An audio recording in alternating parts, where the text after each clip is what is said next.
The Florida Podcast Network, the voice of Florida.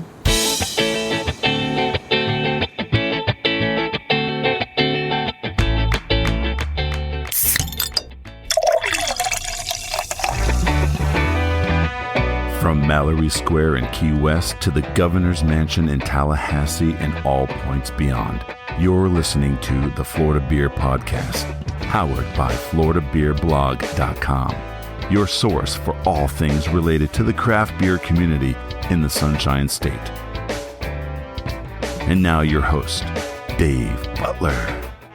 Welcome to a very important episode of the Florida Beer Podcast, powered by FloridaBeerBlog.com. This is Dave, your host and author, and we need to start right into the fact that this is one of the most amazing stories that I've ever heard. And once I heard this story, I knew that the episode of the podcast that you're listening to right now had to be done. And I was very happy to be able to finally bring it to you. And we start with an organization in Pinellas County, specifically around St. Petersburg, called Men in the Making. They are actually a part of several organizations that are here in the United States. And Men in the Making takes minority boys, specifically, some that may be at risk or disadvantaged, and pairs them with people in the community that have made it. They have a specific focus or importance to the community so that these boys, these mentees, have somebody that can guide them on their path to development and eventually college and greater success as they become adults. They'll talk about academics. They'll talk about the importance of being socially responsible. They'll talk about, social emotional learning and cultural learning, things that these boys may not have gotten from other locations, but with their participation in Men in the Making and their outreach with these important mentors in St. Petersburg and Pinellas County, they will be able to flourish. The reason I found out about this organization is they actually have a product, a fruit punch flavored sparkling water that is produced for them by our friends at Three Daughters. And first and foremost, it's absolutely fantastic. The product itself is great. We got rid of our 6-pack very quickly and we desperately need more. But listening to the story from Three Daughters owner Mike Harding about not only how they were able to connect, but the process and the project of making this is a lot more than I had anticipated. And it's frankly a really awesome story. Mike was not able to be with us, but we were able to get his vice president of marketing at Three Daughters, that would be Brian Horne, and most importantly, the founder of Men in the Making, Reverend Kenny Irby, and one of the mentors, Clayton Sizemore.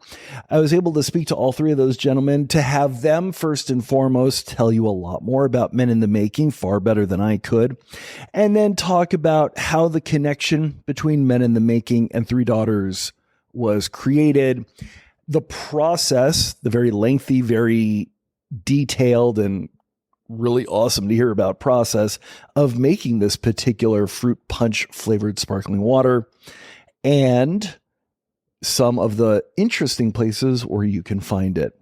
I'm going to stop talking because you need to listen to Kenny and Clayton and Brian a lot more than you need to listen to me.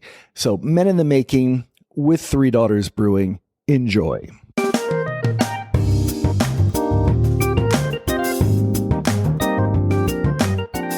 So, Reverend Kenny, Clayton, thank you so much for coming on to the podcast. Can you give us, especially for people that don't live in the Pinellas County area, what is Men in the Making? What is sort of a high-level overview of the organization?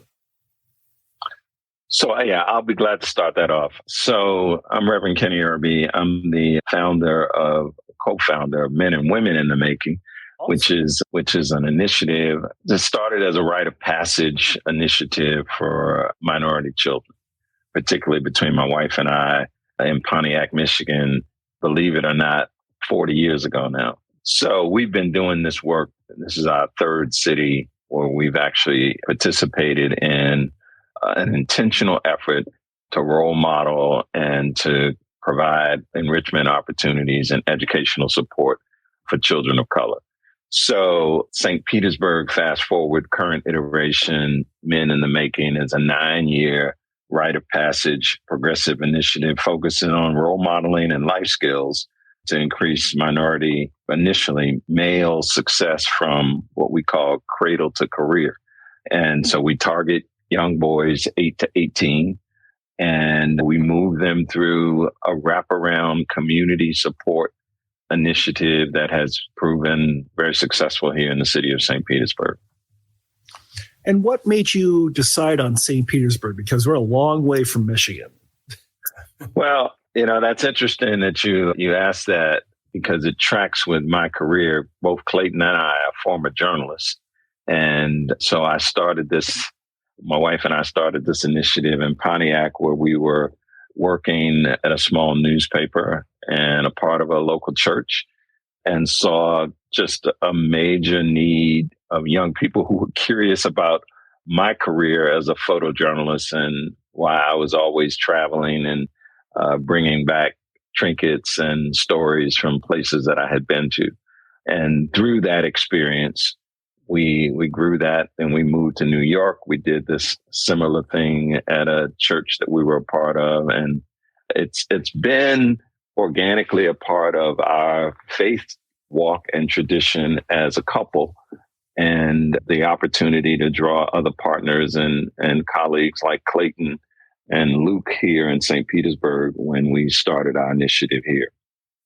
That's amazing. The young men that are participating in this program here in St. Pete, how do you find them? How do they apply? How do they actually come to join your program? That's a great question. So we really, it's kind of a field of dreams experience where we created this platform and prayed that people would come. And so most of our families self-select and have learned about us through the Faith Community Network and through the school district. And in my recent career endeavors, as I'm a former community intervention director for the St. Pete Police Department, that was through Circuit 6 and work that I was doing in the community with the community advisory boards and the Department of Juvenile Justice. Awesome. And then, of course, not only do you have the young men that come in, but you obviously have their mentors. And since you were working with the St. Pete Police Department, I would assume that would be some part of how you got a lot of the mentors. But in terms of everybody that participates, the adults that participate in the program, how do you get them? How do you bring them on? And what is their reaction when you approach them with the Men in the Making project?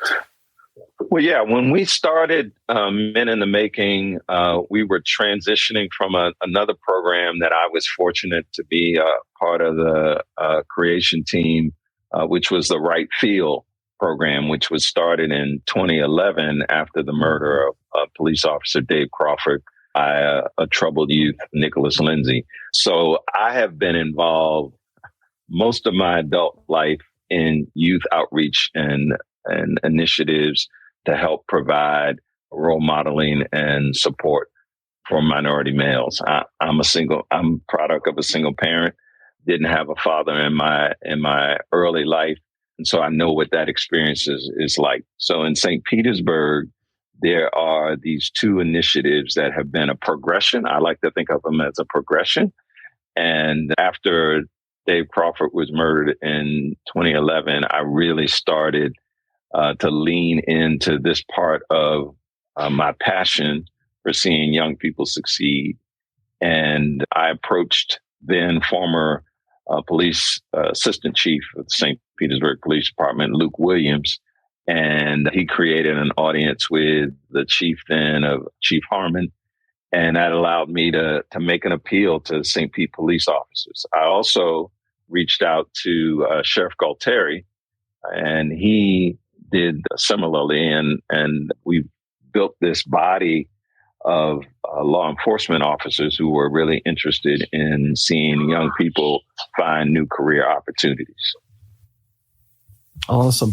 The young men that actually come in and participate, what activities, what sort of things do they do as part of the program, as part of working with these mentors? I'm going to toss that over to Clayton because he's our program director now. All right. Wow. Well, thank you so much, Clayton Sizemore. And I kind of came late to the party, or to Men in the Making, and it's been an incredible experience. You know, St. Petersburg is such a vibrant urban community. I've been coming to St. Petersburg for a number of years, and after a 36-year career in broadcasting, I'm retired now, some 16 years, reconnecting with a dear friend and a colleague, Kenny Irby, and understanding what was going on in St. Petersburg and this void that they were filling.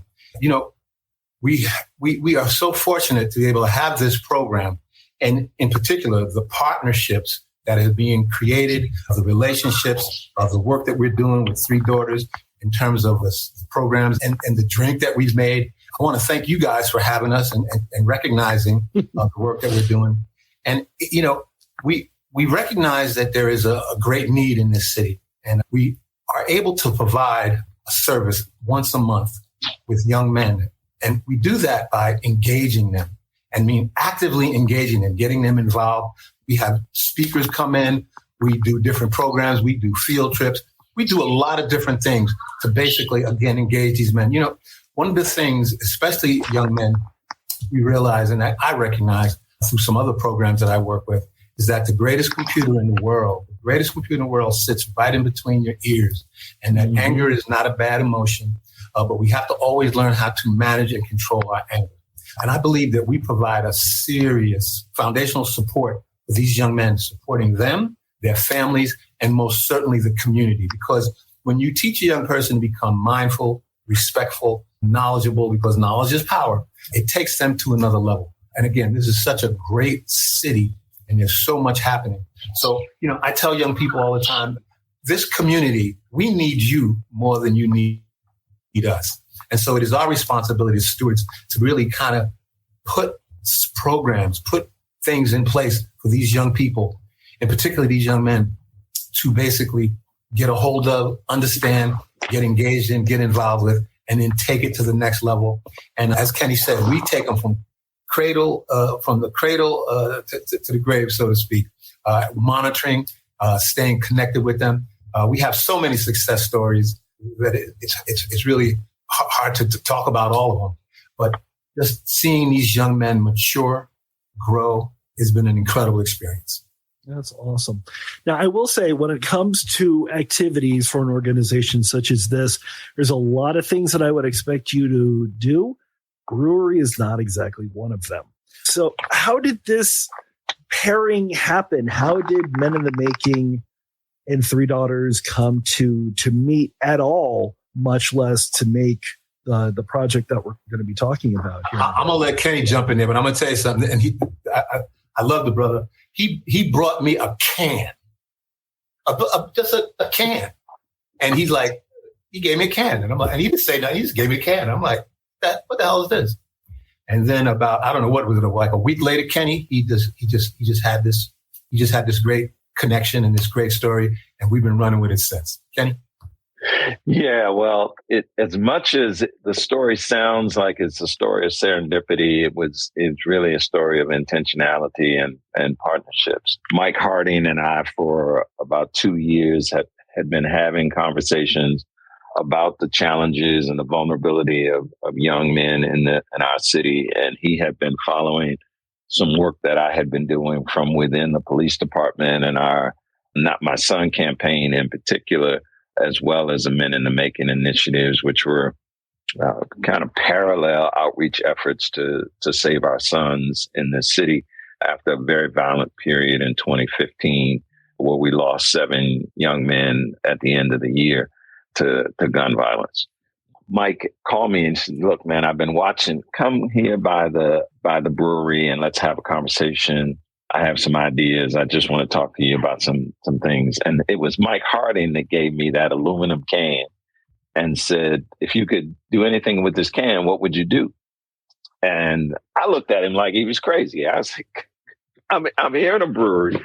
You're the brewmaster. I mean, you're the person who does this. Why are you giving me a can? I'm a pastor and a community advocate.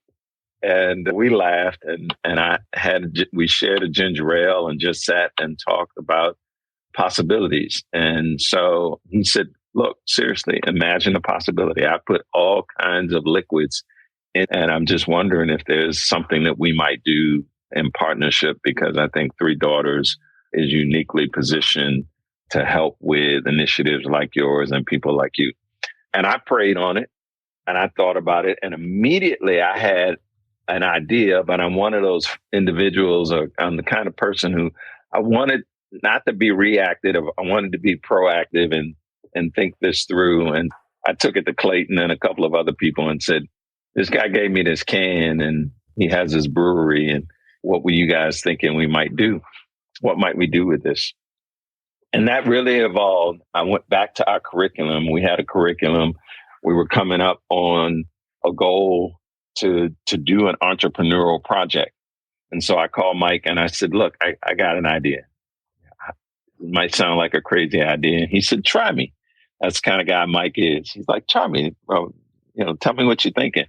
And I said, what if we created an energy drink or fruit drink and were to take our students through a year-long process where we would learn about marketing, learn about the nutritional value of a drink, and bring it to product. And he's great idea. I like it. I'm already in conversation with some folks at USF. Let me see what I can do on my end. And that's how the project evolved. We're coming out of the pandemic. People had been closed up. And we were looking for and had conversations about finding a revenue stream as well as an educational project that would expose our youth to career opportunities and give them an opportunity to kind of pave their own way and be responsible for their destiny by determining what they would do with the proceeds. And that's how the project started. And as Clayton said, it's been a wonderful journey of learning and exposure and enrichment, which all track with the values of our program and our curriculum. And so I'm going to go ahead and bring in Brian from Three Daughters, because I'm sure that you were the first person that Mike went to when he started having these ideas. What was the reaction like on that side? Well, if you guys know Mike has amazing ideas all the time, which is why we are a little bit into everything, including honey, vanilla extracts. But more importantly, it's on the community side. We really strive, as you guys know, we really make community our number one priority outside of our family. So when you look at, our motto, it's family, community, and then beer. So the reality is beer is just kind of a small part of what we do at this point. So when Mike came in, I'd love to tell you that I was surprised, but he kind of explained, he'd been talking to me a little bit about it, but when he said it, I was like, yep, this is awesome. Let's do it. And really, it just went down the proverbial rabbit hole of how do we get this done and how do we make it happen?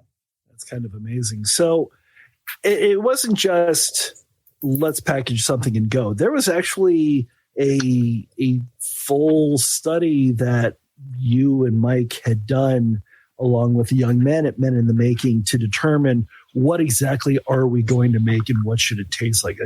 I've heard the story from Mike. It's absolutely amazing, but I'll let you, either of you or any of you go ahead and take it from here. So the idea was, okay, what would we make?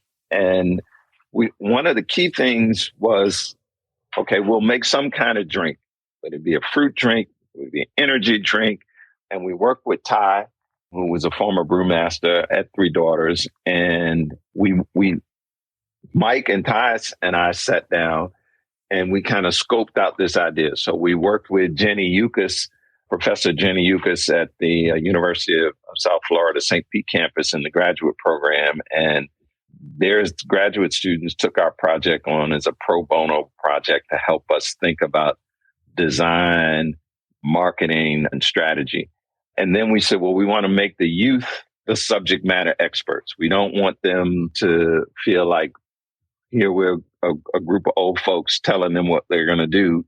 We wanted to give them a template to use their creativity and their ideas. And so we took them on field trips to the college. We took them on field trips to the brewery. We brought in a nutritionist. We brought in a pediatric doctor to talk to us. We worked with the chemists at Three Daughters. And so each step of the way, the young people were giving us their ideas as the experts. They did the taste testing and told what they liked and they didn't like once we agreed that it was going to be a fruit punch flavor. And so it was a year and a half of R&D. And, we did the research that we included them in every step of the way. And the development of the product, Three Daughters was a tremendous partnership and partner in making that happen. And in my opinion, that was like one of the best parts of it. And I appreciate Brian and Mike so much because the young men learned every aspect of it. It was like they were completely, totally engaged the entire time. And it was so rewarding knowing that they were learning so much about this. Brian? Yeah, I think the goal on our side and specifically with Mike and how he explained it and his vision was he wanted this to be their product, right? We could come in and say, hey, we've got this great idea, do this and do that. But the reality is everyone that was involved in this wanted it to be theirs, whether it was from the taste, the development, the ingredients, the label, the design of the label. There's a couple of things that we came in and said, hey, here's like the guardrails, basically stay within the guardrails and go for it. And what is more incredible than anything is that, you had these young men who really took this so serious to develop a product that is really one of our best selling products. I mean, I drink at least 1 to 2 every day here at the brewery. It's my favorite thing in the world. My kids, I can't bring enough home for them when, if they get a chance to drink some. So the taste profile that after, as they said, a year and a half of trial and error and tasting, and we'd sit them down and we'd be like, here, let's taste these 15 things, and which of these do you like? And then it really, if you think about it, it just kept funneling down and down and down and down until we got to the end product. And the end product is just an amazing, not just a great story, but it's just a darn good product. And people really love it and they really embrace it, which I think is indicative of the amount of time and effort that everyone put in on the men in the making side to make this just truly the success that it is. And just out of curiosity, from a production standpoint, how difficult is it to take what basically makes alcoholic beverages almost 7 days a week, 365 days a year, and convert it to a non-alcoholic beverage? Is it a very quick changeover, or is there stuff that you had to make and purchase and retrofit just for this particular project? I mean, the good news is we do everything here, right? So, as you guys know, we do beer, cider, seltzer, RTD, vodka. We brew our own, or we're doing our own bourbon whiskey now. We've done a ginger beer. We've done Coca-Cola. So, we've really evolved over the last 10 years into a beverage company. So we've got so many different licenses that go along with all of those, whether it's from the FDA, whether it's from a winemaking license, or obviously our beer making license. But the reality is I think that with the lab, with having one of the 2 TTB certified labs in the state, that really helps drives what we do. So we're able to go and figure out the science behind it. And then obviously, the whole thing about making beer is, making good beer is not hard. Making a lot of beer consistently is the hard part. Right. So that's kind of what the expertise on our side is in for with this product specifically was, how did we take existing processes? And obviously it's not an alcoholic product, but the switch over was not hard. It was really more just refining the taste profile was more important than anything. Gotcha. I would love to know, and I can only imagine in my mind, what was it like for the young men in the program to finally get the first cans of their product, like once they actually got to have it? What was that like for them?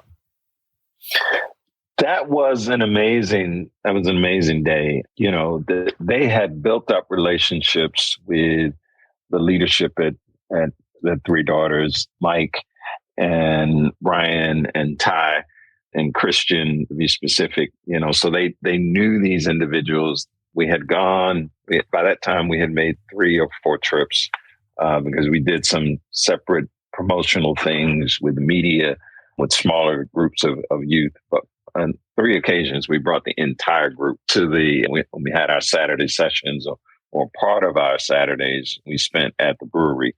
And so to see that vision come into reality or come into fruition was just a magical day, because they knew that their label, as Brian alluded to, that this was their product. This was something that they had confirmed the taste of. They had contributed to the imagery and the labeling in the can. As Clayton said, at every step of the way, the subject matter experts who confirmed the next steps were young people. And so it brought a sense of confidence and accomplishment to each of us, not only the children, but to the role models as well. That's amazing. And at the end of it all, not only is it doing pretty well, but you have one organization that purchased quite a bit of it that I don't think any of you really had expected. Yeah. Well, school, we actually had a couple of groups that we didn't. I mean, this is certainly a part of this was serendipitous. Mike was the expert in this and the production, and we knew the audience, right? We knew the young people very well, and we had inklings and hopes that, if this works, the school district would be a tremendous partner because, all the schools in Pinellas County, middle schools and high schools in particular, that have vending machines and provide lunches, this might be an audience. The police department and the sheriff's department, they all bought in. And so we've continued to use the network of individuals and organizations that were connected to the young people as audiences now to help us distribute. And we have bigger ideas about getting a Publix contract and moving that on. But we've continued to grow and been pleasantly surprised by this. The biggest venture has been the Pinellas County School District that has placed the drink, the first drink, because we have a second drink that's dropping this week, I'm told. Galactic Grape. Now? Galactic Grape that's the breaking news. We've got a second flavor that's coming to market. Well, nobody told me about this particular bomb dropping. Brian, we're not some words. Come on, Brian. We're gonna give it to Brian. Brian can tell you about the Galactic Grape now. Well, Brian, let's have a little chat. It looks like there's going to be a second label in the market now. There is, yeah. It's been the label's been approved, and we've actually quietly had Galactic Grape on here at the brewery for several weeks, just to Here's the secret of what we do. The good thing about having the busiest tasting room in the state of Florida is it allows us to be a lab for consumer feedback, right? So everything that we do, we put on a tasting room, and look, some things work and some things don't. That's just the way that life goes. But people have loved the Galactic Grape, and it's been just as popular as the fruit punch. It's a completely different flavor profile, completely different color. And so it's really complemented it, really good. So once we get it on the brewery, or once we get on in the tasting room and people really embrace it, and pretty quickly within a week or so, you get through a weekend, especially it's, one of the only things that we have that's not alcoholic in the brewery. So you get a lot of kids that taste it. You get a lot of adults that don't drink that taste it. So in that respect, you get feedback really quick. So we knew we had another hit on our hands once we put it on tap, and we're like, "Yep, let's get going." It's another home run. Yeah, I can tell you. Mike's texting me late at night, going, "Man, this Galactic Grape is really selling well. People are responding very favorably. I think we got another hit on our hands." So, that's just the blessing of the partnership and the energy that's been created through this network. That's the big key, I think, for all of us in terms of understanding how we take things to the next level. So again, so appreciative of you, Dave, and the folks at the Florida Beer Podcast are recognizing and giving us this platform. I know that's the goal for Men in the Making, which I'm just understanding. And, slow and steady wins the race. We've been really deliberate, definitely following the lead of Three Daughters. And we're just looking forward to the future and where this thing's going to go and all of the great things that are going to be associated with it. And of course, at the very end, what I would hope, and let me know if this happens, because this product, soon to be products, are doing so well in the market, that people are finding out more about Men in the Making and coming back to you and inquiring and hopefully supporting the organization. Absolutely. That's always been the vision, in addition to us being able to fund our scholarships and honorariums. It's been a revenue stream, and we've managed those proceeds with great fidelity. And the notoriety and attention. I mean, literally, when I was just at the Carter G. Woodson for the National Day of Prayer breakfast this morning, and I had 2 inquiries. Where again can I buy that fruit punch that your group represents? It tastes so good. We're having a flea market. We want to get some activity. I mean, everywhere I go in the city. Last Friday, I was at the Juvenile Welfare Board banquet breakfast and just learned that the fire department had a big symposium and they bought several cases. And so the exposure and the reach continues to multiply. And I know Brian's excited by that, because that also brings individuals to Three Daughters that, wouldn't necessarily go there because they didn't think of Three Daughters as a venue for non-alcoholic drinks and things like that. So it's been a win-win-win from where we stand. I guess, Brian, that's the perfect question for you. Where can you buy this other than Three Daughters? Well, actually, that's a better question for Clayton and his team, only because they're the ones that actually. I mean, here's the reality: is they're the ones going out and selling it, right? So we're supporting and selling them here, but and that's, I think, the beauty of what this whole program is about. Is it's up to the Men in Making to go out there and the young men to go out and get in the community and learn what it is to own a product, take responsibility for the product, and also seed the product in the community. Right. So, and that's kind of one of the essence of what this whole program is about, is teaching young men the goal of responsibility and how to make it in this world. Because look, this world is trying enough, and it seems to be getting harder every single day. So the more that we can get them to understand what it is to own and grow a product, I mean, that's it's a lifetime of learning in a small amount of time. Mm-hmm. And that's true. That absolutely. And that is definitely a focus as we move forward with the program. I know we meet once a month, and I know we've been talking briefly about it, but we do need to kind of focus in. And we've done some things in the community, but we know that we need to take that to the next level. And all these types of events, this type of recognition, the things that we're doing with the school system, trying to get involved with some things with the city, the vending machines in the city. These are all steps that we're thinking about and that we're going to be moving forward with, and most certainly will keep the boys completely and totally engaged. And here's the reality is, and this has taken us 10 years to learn, which is you can't just make, Beach Blonde's our number one beer, right? We just didn't overnightly get that going. You have to get in the community. You have to create a really what's called pull marketing to be able to go to Publix, go to, the school system for the vending machines and say, hey, look, this is out there. People really like it and they really want it. So the first step in this whole process is really just seeding it in the community so they understand, number one, what is the point of the product, but number two, that it's just darn good, right?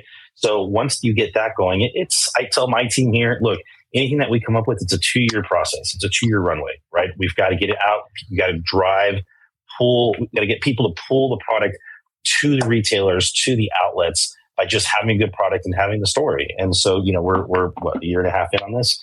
So, we're slowly about to get to there where we think that trigger is going to start to pull over and really start to get a lot of those wins that we're all kind of working towards. Yeah, I mean, absolutely. Having an agreement with Great Bay distributors, it has been a part of our outreach step that has been facilitated by Three Daughters. We're in Grazie's Italian Grill. We're at Three Birds Restaurant. We're making our progress through other partners and supporters of the program. And as Brian just alluded to, and I'm really pleased to hear him say that, not me, that it's a really good product. People like it. And if people like it, they'll invest in it. So that's been the blessing to us, because we're in the youth development. We didn't know anything about a drink development initiative. And as Clayton alludes to, we have learned so much about relationships, about manufacturing of a drink. And now we're learning all this distribution stuff. From what I've heard, that takes a lifetime to learn, unfortunately. Last, I'll leave with this. What is the best place for anybody to go to if they would like more information on Men in the Making?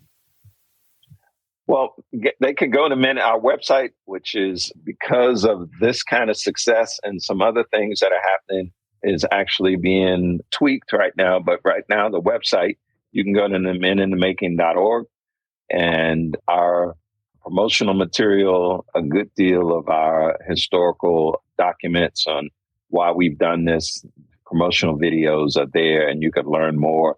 And you could donate through the pay interface there as well. Awesome. Thank you all so much for coming on. I really do appreciate it. And I know we're big fans of the fruit punch, especially my daughter. So she'll be excited for Galactic Grape to come up and have to get some soon. Thank you so much for coming on the program. I do appreciate it. And we will talk to you all soon. Blessings. Thank you. Thank you so much. Cheers. We appreciate it very much. Thanks, everybody. So there we are with Men in the Making. Unfortunately, the sparkling waters are not down by me yet. Hopefully I'll be able to get those soon, and hopefully I want to get my hands on some of that grape flavor because I am excited to try that. We're going to be taking a week or two off so we can kind of stretch our legs and refresh and get some more interesting episodes for you, but we will be back with more episodes of the Florida Beer Podcast. And if you want to hear what we're doing and see some interesting videos that we recorded live at Ocean Brews and Blues 2024 at Deerfield Beach only about a week ago, follow us on social media. We are at Florida Beer Blog on Instagram, Twitter, Threads, and Blue Sky. Facebook, we're at FL Beer Blog, and you can also search for us on YouTube and find those live videos that I was telling you about earlier. You can also find us on the web at floridabeerblog.com and floridabeerpodcast.com. If you want to reach out to us, you can do so at floridabeerblog@gmail.com as well. Amazing Florida-based podcasts that you really need to listen to. And you can find them at floridapodcastnetwork.com. We are available on pretty much every podcast platform you can think of. YouTube, we mentioned earlier. We're also on Apple Podcasts, Spotify, iHeartRadio, Amazon Podcasts. You can even ask your favorite smart home speaker to play the Florida Beer Podcast, and our latest episode will come right up. If you are listening to us on a podcasting app, please make sure to like and subscribe. You'll get the notifications on all of our newest episodes. You'll also be able to leave a review, hopefully, and please make sure to leave us a nice 5-star review. It does help us get the word out about Florida craft beer and beyond. Our intro announcer is Jeff Brozovich. Field producer is Steve Piccola. Executive producer for the Florida Podcast Network and Grand High Poobah is Jemmy Lagonier. This is David Butler, your host and author. We will see you soon on the Florida Beer Podcast. Thank you so much for listening, and drink Florida craft.